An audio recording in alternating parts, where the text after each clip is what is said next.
Hi there, everyone, and welcome to the Daily Gardener, and thank you for listening. I'm your host, Jennifer Ebling. It's July 30th.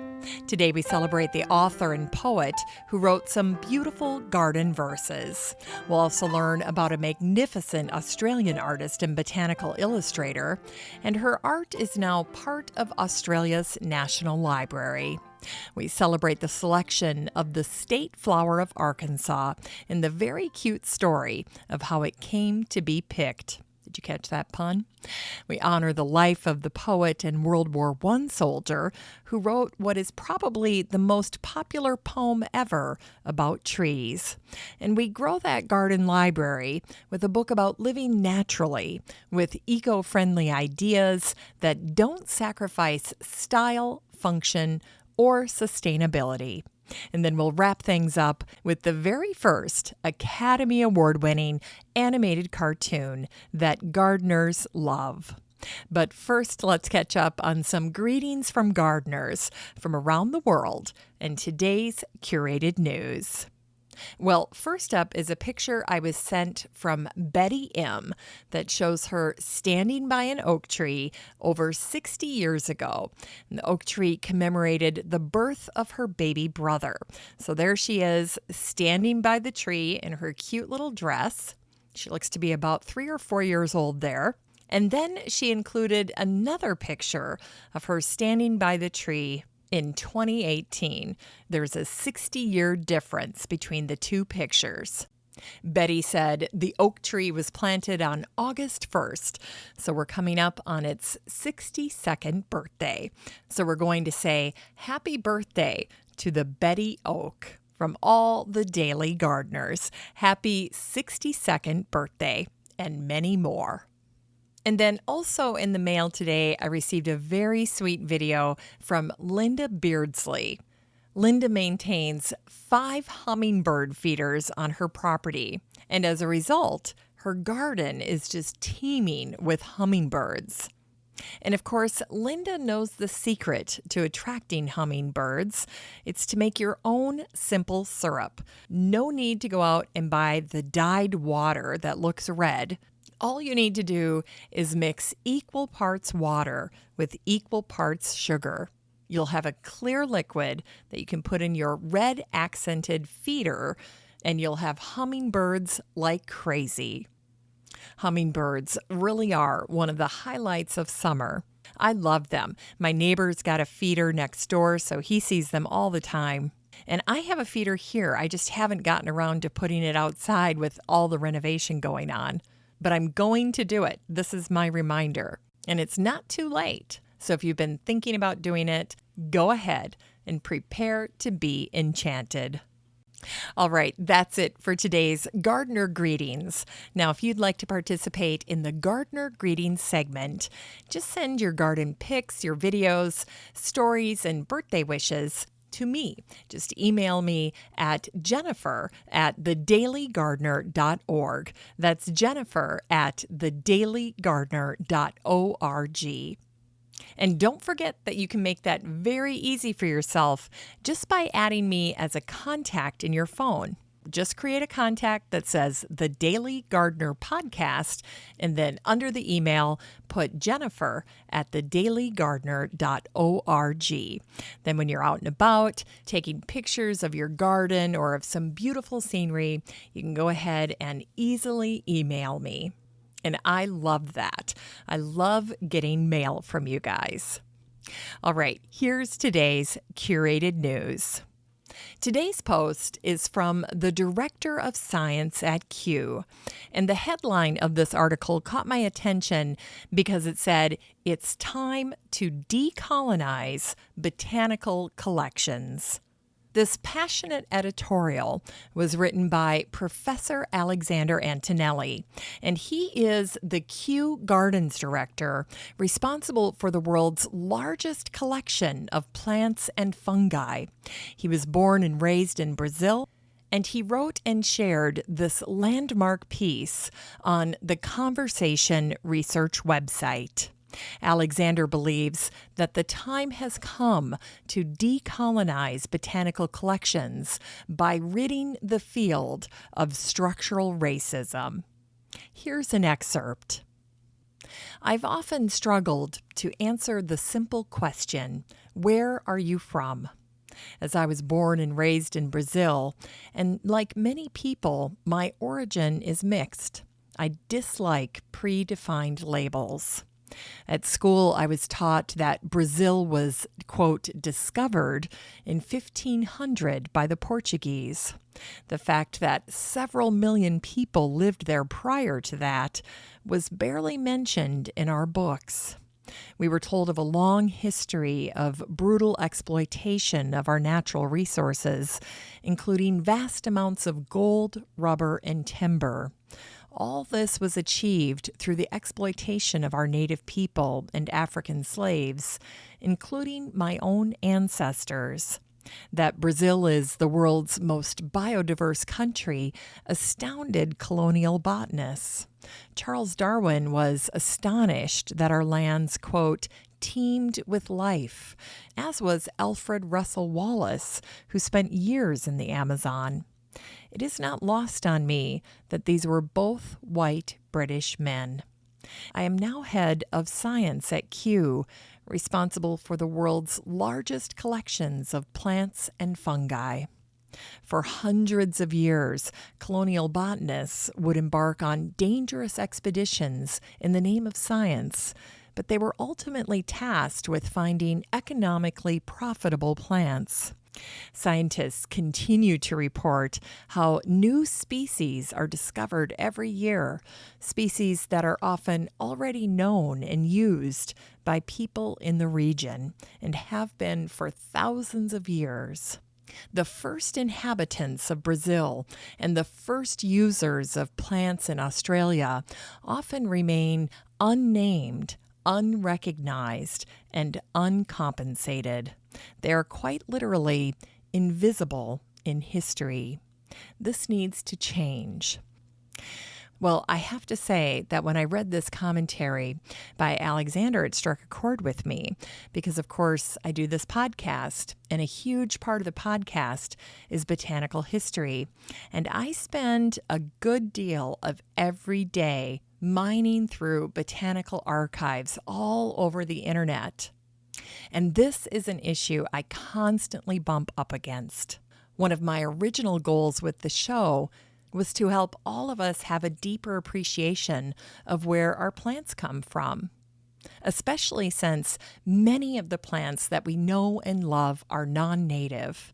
And that includes everything from our plants in the office to our plants in our homes, as well as the plants that are in our own backyards, in our parks and public spaces. Botanical history, as you're probably aware, is not something that's taught in schools. And information about plants was often reserved for the elite, for the wealthy, for the educated, and yes, mostly white men. Now, there are many days when I'm doing research where I can completely geek out on the person or topic that I'm researching, and I love that feeling of discovering something new or something little known about a botanist or a plant. But every now and then, I run across something disturbing, and it's very difficult for me because in that moment, I have to confront the dark side of botanical history. And in many cases, these stories have just been left hanging out there. It's not that there's a cover-up, it's just that they're not talked about, and they're certainly not told. And this is why what Alexander wrote is really quite stunning, especially coming from someone in leadership at Kew. And so I think this is great, and I hope it's the beginning of a change. And I hope it opens the door, not only to all of the collections and practices at Kew and other organizations, but also to how the stories pertaining to botanical history get told. Now, Alexander's editorial is much longer than the little paragraph that I shared with you, and I encourage you to take a moment and read it because it really is groundbreaking. And of course, I've shared it in the Facebook group for the show, So the next time you're there, all you need to do is search for the word Kew, Kew, and Alexander's article from the Conversation Research website will be right there at your fingertips, so you can read it and then hopefully share it with your garden friends. All right, so today I wrote a post for the blog called Summon Your Courage and Grow Castor Bean. And by the way, castor bean is one of Michael Pollan's favorite plants. Check out the way he starts his article on the plant called Consider the Castor Bean. Pretty they are not, but a garden can labor under a surfeit of prettiness, be too sweet or cheerful for its own good.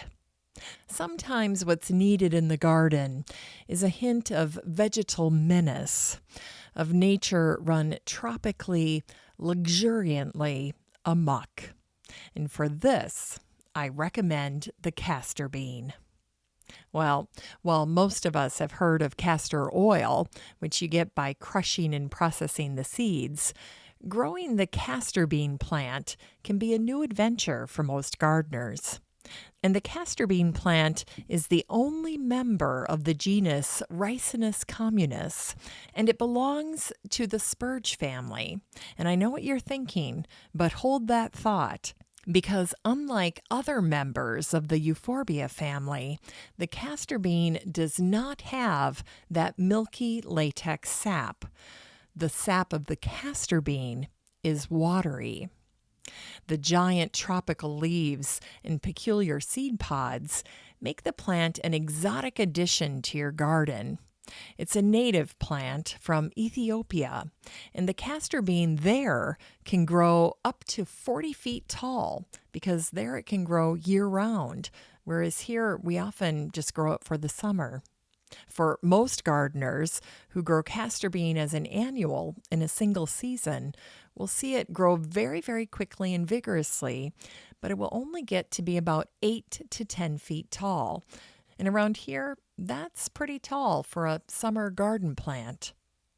Now, if you grow castor bean, red flashing light, you need to be aware that the seeds are extremely poisonous. And if you have kids around, you're going to want to keep those plants out of reach. And you can even eliminate the seeds altogether by cutting off the flowering spike. And as you probably suspected from the Latin name that I mentioned earlier, the toxin in castor seeds is ricin, one of the world's deadliest natural poisons. In fact, here's a story for you. During the Cold War, the Bulgarian journalist Georgy Markov was killed when an umbrella rigged as a pellet rifle shot a small BB into his leg as he stood in line at a bus stop.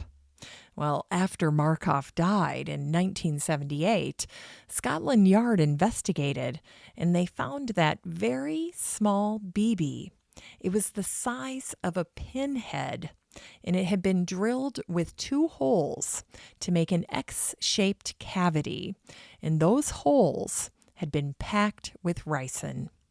The holes had been coated with a sugary substance that trapped the ricin inside the BB, and the coating on that little BB was designed to melt at body temperature, at which time the ricin was free to be absorbed into the bloodstream, and it ultimately killed him.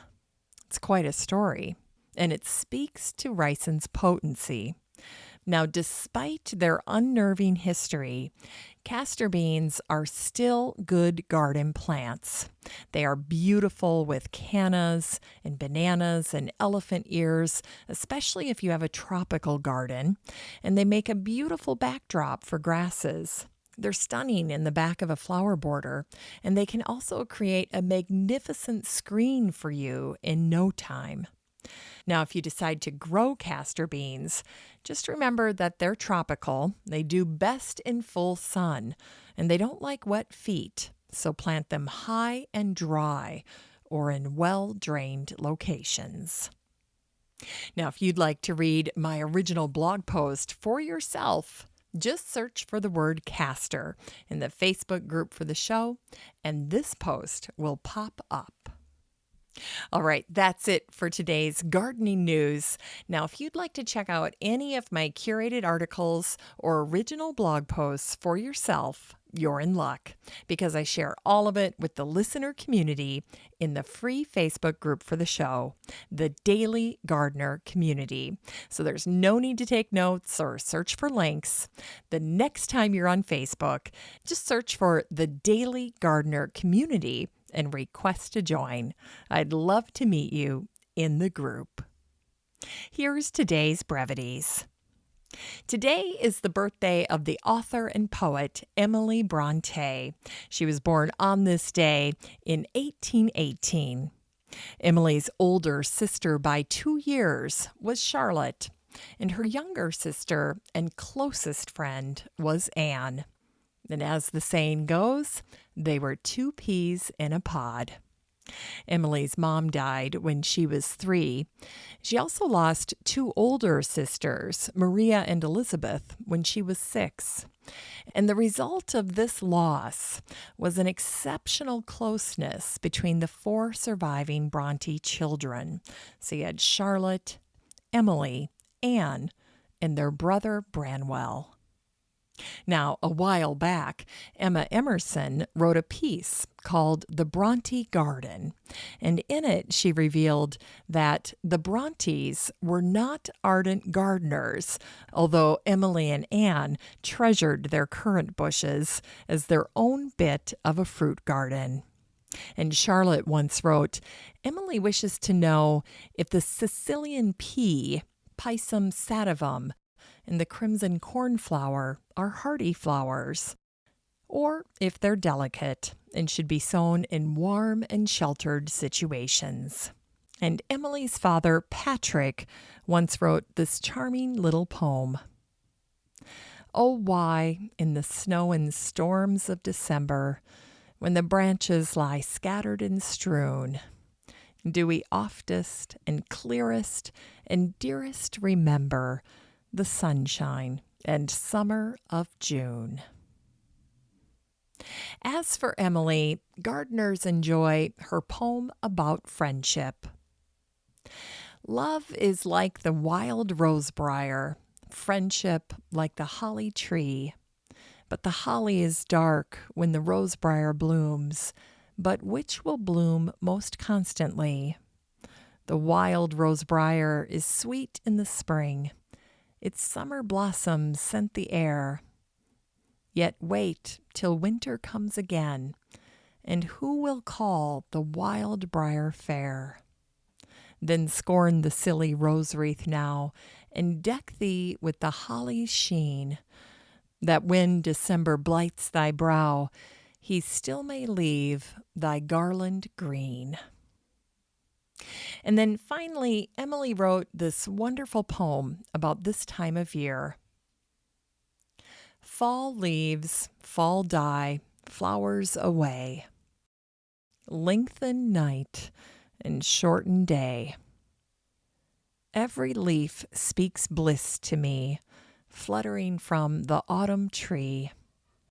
I shall smile when wreaths of snow blossom where the rose should grow.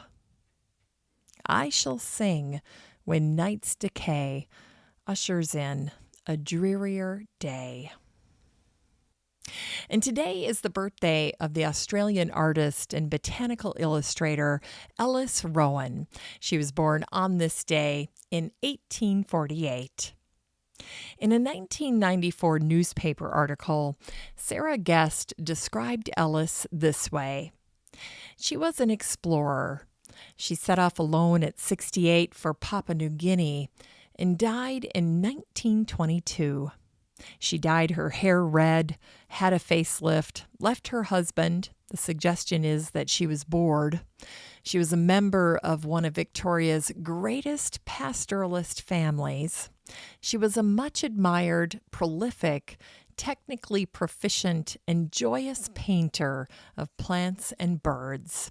And a conservationist, she campaigned to stop the slaughter of birds for the decoration of ladies' hats. And in her day, she was known as Australia's brilliant daughter, which indeed she was. Ellis discovered painting after her botanist husband, Frederick, encouraged her to develop a talent. Ellis developed her passion into her profession, and it led her to unknown parts of Australia. During the First World War, Ellis was living in New Guinea, and at one point she painted 45 of the 62 known species of birds of paradise. As a woman living during the mid-1800s, Ellis followed the dress code of her era. Wherever she went, whether on an expedition or at home, she was always impeccably dressed, wearing heavy ankle-length dresses, high collars with full sleeves, complete with crinolines, corsets, whalebone stays, and a hat. Just before Ellis died, the federal parliament in Australia debated whether or not to buy 1,000 of her paintings. The Australian artist and novelist Norman Lindsay had called her work vulgar. Lindsay didn't think wildflowers were worthy subjects for real art. But ultimately, Ellis's paintings were purchased for $5,000. And they're now a treasured part of Australia's National Library. And it was on this day in 1901 that the General Assembly of Arkansas selected the apple blossom as the floral emblem. And it was on this day in 1901 that the General Assembly of Arkansas selected the apple blossom as the floral emblem. Now, this selection was not without controversy. The Floral Emblem Society, led by Love Harriet Wilkins Barton, had supported the apple blossom. But the Arkansas Federation of Women's Clubs wanted the passion flower, and the disagreement between the two groups became known as the Battle of the Blooms. Now, Love Harriet Wilkins Barton became a one-woman crusader for the apple blossom. She wrote articles and memos to newspapers, even personally mailed letters to affluent citizens.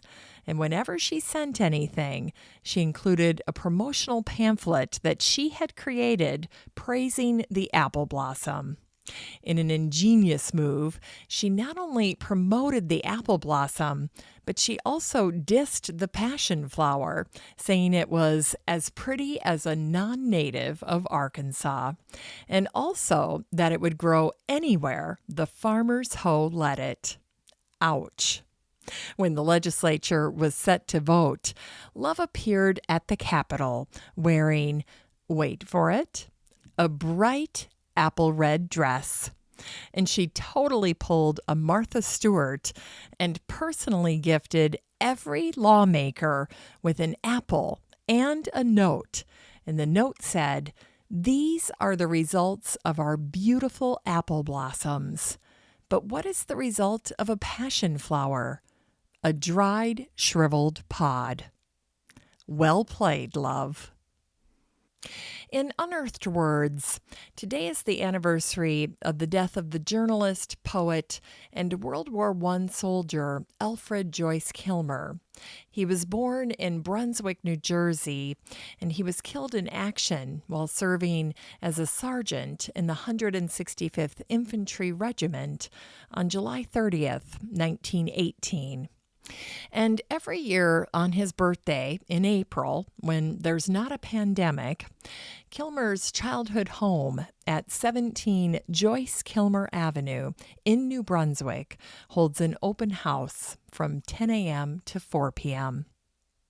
Alfred is best remembered for his poem Trees. I think that I shall never see a poem lovely as a tree whose hungry mouth is pressed against the earth's sweet flowing breast. A tree that looks at God all day and lifts her leafy arms to pray. A tree that may in summer wear a nest of robins in her hair, upon whose bosom snow has lain, who intimately lives with rain. Poems are made by fools like me, but only God can make a tree. And Alfred also wrote these two little poems. The first one's called Spring. The air is like a butterfly with frail blue wings. The happy earth looks at the sky and sings. And then finally, here's this one he wrote called Old Poets. If I should live in a forest and sleep underneath a tree, no grove of impudent saplings would make a home for me. I'd go where the old oaks gather, serene and good and strong, and they would not sigh and tremble and vex me with a song. It's cute. It's time to grow that garden library with today's book, Natural Living Style by Selena Lake. This book came out in March of 2019, and the subtitle is Inspirational Ideas for a Beautiful and Sustainable Home. In her review of this book, Julie from Try Small Things said, "They say change starts at home. What I've come away with from Natural Living Style are all kinds of ideas for reducing plastics and waste around the home in favor of natural or greener alternatives. As it turns out, they can be functional, sustainable, and that's inspired living." Selena's book is divided into sections: inspirations, textures, natural living spaces, and the natural garden, where Selena writes about green gardening, growing your own food, and exploring, enjoying, and living in the natural world. Now you can get a copy of Natural Living Style by Selena Lake and support the show using the Amazon link in today's show notes for around $16. Finally, here's something sweet to revive the little botanic spark in your heart. On this day in 1932, Walt Disney premiered his first award-winning animated cartoon. The short film was called Flowers and Trees, and it was the very first cartoon to use Technicolor. Flowers and Trees was supposed to be a black and white cartoon, but Walt Disney decided it would make the perfect test film for the new Technicolor process. It turns out the vivid colors of the natural world were the ideal subject for a Technicolor production. Meanwhile, the Mickey Mouse short films were judged to be successful enough, and they remained in black and white until 1935. But back on this day, in 1932, Flowers and Trees premiered at the Chinese Theater in Los Angeles, and it won the Academy Award for Animated Short Subject. In this adorable film, a beautiful girl tree is wooed by a handsome boy tree, while an evil old leafless tree attempts to steal her away. The two trees end up dueling for her affection, and when the old tree loses the battle, he sets the forest on fire. But it's all for naught because the plants in the forest end up working together and they put the fire out. And in the end, the two trees are together and happy. They get engaged in the final seconds of the movie. The boy tree gives the girl tree a ring made from a curled up caterpillar. And as the trees embrace, bellflowers begin to play the wedding march, while the other flowers end up dancing around the hugging trees. Thanks for listening to The Daily Gardener. And remember, for a happy, healthy life, garden every day. The Daily Gardener is produced in lovely Wyoming, Minnesota with the help of Paige Mance, Brooke Bierbaum, Kiana Rayleigh, Maddie Doyle, Natalie Decker, and Eric Begay. You can find The Daily Gardener on all your favorite social media. You can follow the show on Instagram, and listeners always have a standing invitation to join the free Facebook group for the show. Just search for Daily Gardener Community the next time you're on Facebook and request to join. All the stories and books that are featured on the show can be found over at thedailygardener.org, thedailygardener.org. And while you're there, be sure to sign up for my free Friday newsletter. Last but not least, you can share your own gardener greetings on the show by emailing me at jennifer@thedailygardener.org. I'm your host, Jennifer Ebling, and as always, have a great day in the garden, and we'll see you tomorrow.